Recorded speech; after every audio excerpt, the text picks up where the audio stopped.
Welcome to Reflecting Light. This podcast is about filling the world with light by exploring myth, ancient texts, scripture, great works of world literature, and the works of artists, past and present, for those who have eyes to see and ears to hear. And now, here is your host, Mandy Green. Hello and welcome to Reflecting Light. I'm your host, Mandy Green. And as you can tell, I still do not have my voice back. Welcome to your life. There's no turning back. To quote Tears for Fears. And that is actually what today is about. It's about the lone and dreary world and how we find ourselves here and what brought us here and what in the world are we doing here. And what is the point of all of this? As you can tell, yes, I have been sick. I'm missing my Egyptian tour group right now. And I have this great opportunity to FaceTime them today and connect. And just so grateful for good things that still happen in spite of setbacks and things that take us off our course. And I've been trying to get a much better perspective this week than I had last week.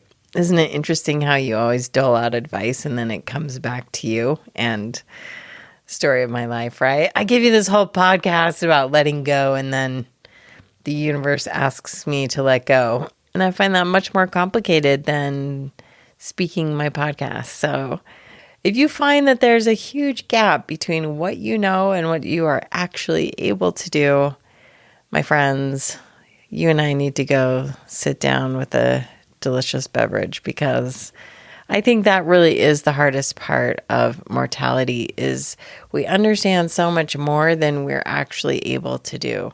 Or when we know things work out, or we know that there's nothing we can do in certain situations, somehow our human brain wants to keep, at least mine, I'll speak for myself, wants to keep revisiting that and torturing myself with thoughts of what might or might not have been. And I don't know that that's really profitable at all. So as I've been thinking about this today, I know people are talking about Eve so much, and I have all of this great stuff to add to that conversation. I don't know. There's a lot of really great things being said by our Mother Eve on Instagram. If you want to follow her, by Milkmaid's Honey. Natalie Jean Art made this amazing picture of Eve that I want to use for the podcast. But I just don't have my voice back yet. And I want to be able to spend the time with that content. However, in December, I did have the opportunity to talk on BYU TV on a program called Come Follow Up. And Mindy Brown is also one of the guests, and James is a guest, and we have this great discussion about Eve. We talk about mortality. I mean, you can't exhaust that in 54 minutes, but I'll put a link to it in the show notes, and that will be like a really great teaser trailer for some things. Hopefully we get to Eve. So that's a little treat you can have on the side. Now, for today, I wanted to talk about the lone and dreary world, how we end up here in the celestial world, and what it's all about. And for that, I think there's nowhere better to go than to Hugh Nibley in his article, Treasures in the Heavens. Now, for the last few years, I've been taking classes from Dr. John Hall, and he tells us all the time that we can never read this essay by Dr. Nibley too many times. And so I have read this essay many times, and I hopefully have it many, many more times in my life to read. But it's this great reminder about treasures in the heavens and how we leave the heavens to come here to increase on that treasure. Let me read you some of his words. Why leave one's heavenly home for a dismal earthly one? To that question, constantly reiterated in the Mandean writings, the Gnostic answer was that we were forced to make the move as a punishment. But the treasure doctrine was the very opposite. We are here as a reward, enjoying an opportunity to achieve yet greater things by being tried and tested, that each one might be promoted according to his intelligence and the perfections of his way, or be retarded according to his wrongdoing. This is the well-known doctrine of the two ways. The Shabako stone from Memphis, which is in Egypt, by the way, that helped us kind of start to decode hieroglyphs. It's the actual Shabako stone is in the British Museum if you're ever in London. But on the Shabako stone, it says this: to him who doeth good will be given life and salvation. To him who doeth evil will be given the death of the condemned, according to that decree conceived in the heart, and brought forth by the tongue, which shall be the measure of all things. Now, here's the real rub, that in coming down here, for it to be a fair test, for it to be a fair fight, we have to have two ways of doing it, two different paths, the doctrine of the two ways. Nibley continues on in this essay: a neglected leitmotif of the New Testament is the continuation on earth of the personal feud between the Lord and the adversary begun at the foundation of the world.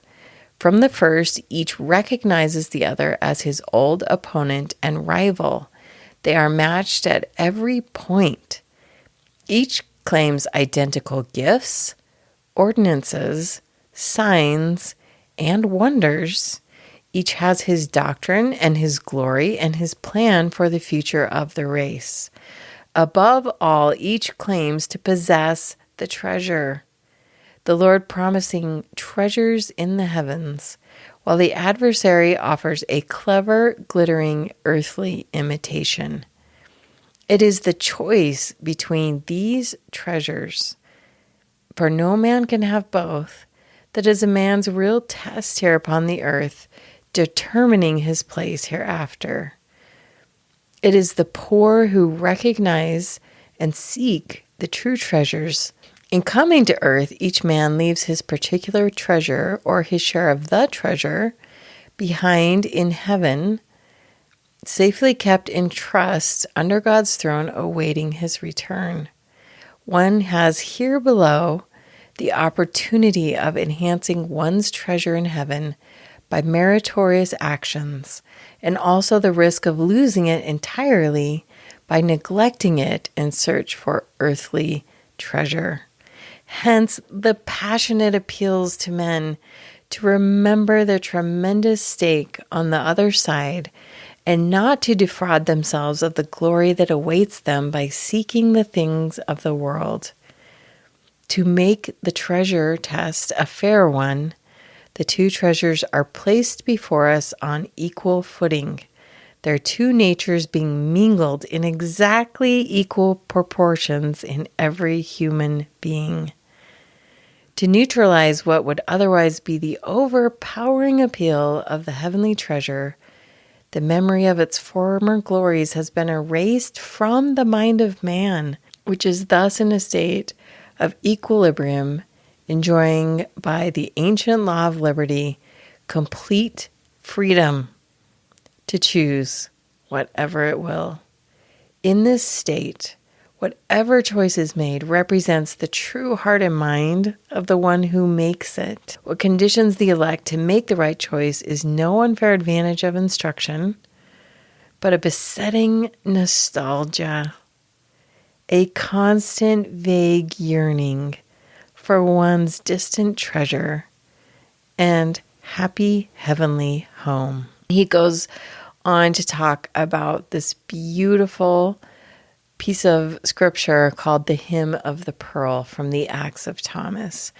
And I am a huge fan of the Hymn of the Pearl. I'm working on a project with it and have been for some time The Hymn of the Pearl is this beautiful story about a king's son who must leave his glory and robes of glory that have been woven for him by his mother and come down to this world and find his pearl, which is guarded by the Leviathan. In doing so, the young man leaves his home. He leaves his garment of light, his robes that have been woven by wisdom, by the way, and he comes down to earth. Now, he comes down in disguise, and so as he starts to eat the food and wear the clothes and keep company with the people who live here, he completely forgets who he is. And he forgets that he's the son of the king and queen. And he forgets all about the pearl. And it says, as he's doing that, he falls into a deep, deep sleep. And all of the heavens are worried and concerned. And so they send this bird that's a messenger down with this message that they've already written on his heart. And the bird delivers this message, and it reminds him of the true message that's inscribed in his heart to seek the pearl. And so he goes and charms the Leviathan by speaking the name of his father, his mother, and of his older brother, at which enchants the Leviathan, puts him to sleep. He retrieves the pearl and makes his way back to his heavenly home, but of course shedding his mortal rags and taking upon him once again his robes of glory, his robes of light. He enjoys that heavenly family once again. Now, this is so illustrative of our own mortal journey. And Adam and Eve are great archetypes of this, of those who have to come down, who fall into a deep sleep, who forget this, and who go through this period of trial and testing where we have to distinguish between the treasure and we have to see what truly would make us rich spiritually and rich as to the things of this world. And I've been thinking so much about that. I've been thinking about the lone and dreary world. It's January here. It's super polluted. It's cold. We're just coming off of COVID. We haven't got our strength or our voices or any of these things. And you kind of think, well, I've just been on my own little sad pity party. But it's just kind of feels dark and it feels like things are winning, and it's caused me to shift my perspective. Do you remember the podcast last season about changing our lens and changing your point of view?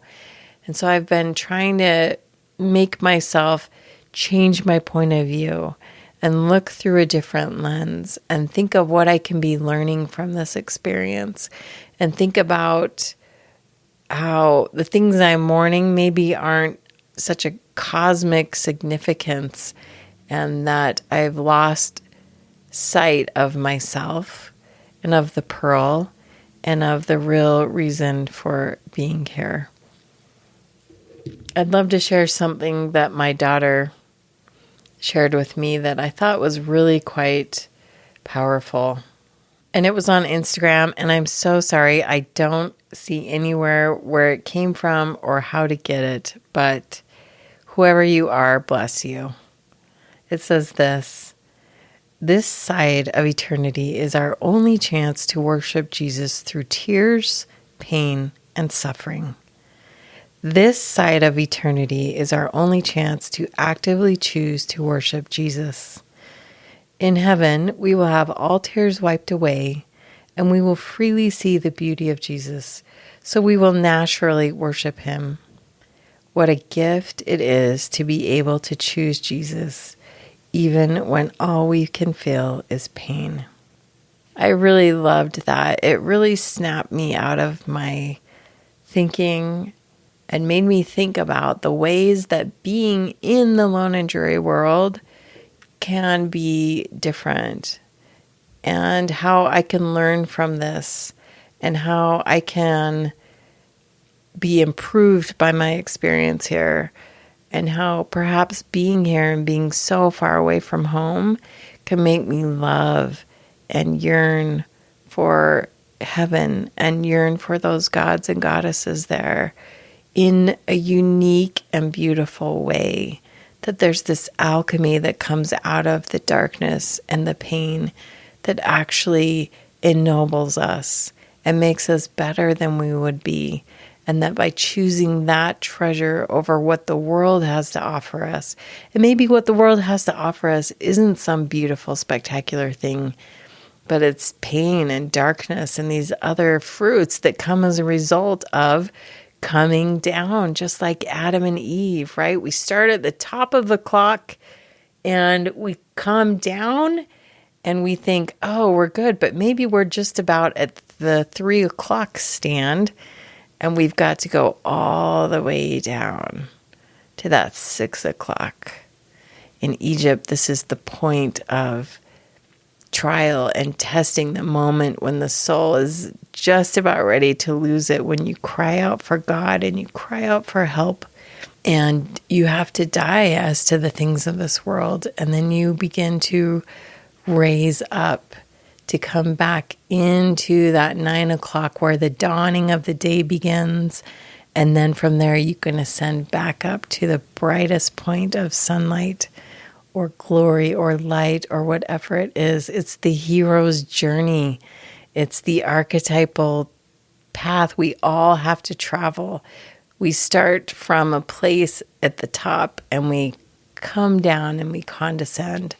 And maybe there is a perspective and there is a development of our heart that happens when we're down here between 4 and 8 o'clock on the great cosmic clock, as we look up through. And I just loved how that particular person who shared that thought said, maybe the most beautiful thing about being on this side of eternity is to choose Jesus through the darkness, through the tears, through the pain, through the losses, through the heartache, through the trials. It's just something I've been thinking about.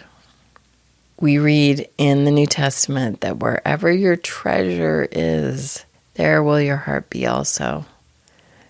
This treasures in the heavens is really going to put a different spin on that, isn't it? Because your heart can't lie. So this offering of a broken heart and a contrite spirit is a way to maybe give away our own expectations or our own plan about how things are supposed to go, and let go and look into that darkness and look into this separation as a way to wake up, and go back after that one true pearl. And you know what I love most about that story? That we all have different gifts and callings, and our pearls are different. I think they are all guarded by that Leviathan. And I think the power of remembering who we are and using the power of our divine parentage, our Heavenly Father, our Heavenly Mother, that is what will overcome that serpent. But as far as finding the pearl and getting it and taking it back home, that's very, very individualized. That's between you and heaven. And it's okay if you've fallen asleep or you've never woken up. May this be a call to you. That heaven is aware of you, and heaven would have you wake up and remember the message written on your heart by your parents there, and recall your mind to why you came down and to go after that one true pearl so that you can regain that light. You can go back to who you were, but have increased glory, increased capacity, and increased light. I think those of us who learn to spiritually weightlift here in this world are going to be the Hulk Hogans of the next world, for sure. So any amount of spiritual weight that you are able to learn how to lift, to shoulder, to burden, to carry, to walk with. I had a dear friend whose mother died, and walking with grief is a whole other process, isn't it? It kind of just walks with us wherever we go. And my heart goes out to all of you who are grieving. And my prayer is that the Lord walks those steps with you. But that you continue to remember why you're here, that you can find your pearl, and that there truly, truly is a place on the other side of eternity where the tears are wiped away, where there is no death, there is no separation, and there's no pain and suffering like there is here. The book of Revelations teaches that.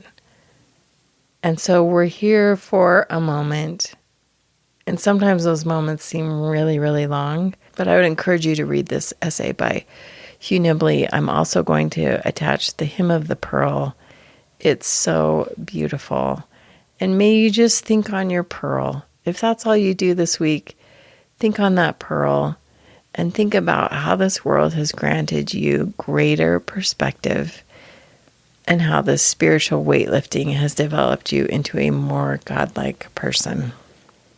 That's what I'm going to attempt to do. And once again, my practice and my understanding have a huge Grand Canyon of ability in between them, or I should say lack of ability. And I get you and I hear you. And you know what? We're all just doing our best. And so with that, our song for the day is Bad by the musical group U2. By the musical group U2. I just want to share some of the lyrics of this with you. If you twist and turn away, if you tear yourself in two again, if I could, yes, I would. If I could, I would let it go. Surrender. If I could throw this lifeless lifeline to the wind, leave this heart of clay, so you walk away into the night and through the rain, into the half-light and through the flame. If I could, through myself, set your spirit free, I'd lead your heart away, see you break away into the light and to the day. I'm wide awake. I'm not sleeping. Such a great song, musically, but the lyrics about going into the night in order to go through the flame and come out into the light of day. Just some really beautiful messages there. So may you have some added perspective this week on this side of eternity, and may you just make it through and know that heaven is aware of you and that your pearl awaits. So that's the message for today, sending you tons of love and light. Thank you for joining us for Reflecting Light with Mandy Green. If you enjoy this podcast, please leave a good rating and share it with your friends. And remember, your light makes the world a brighter place. Share it.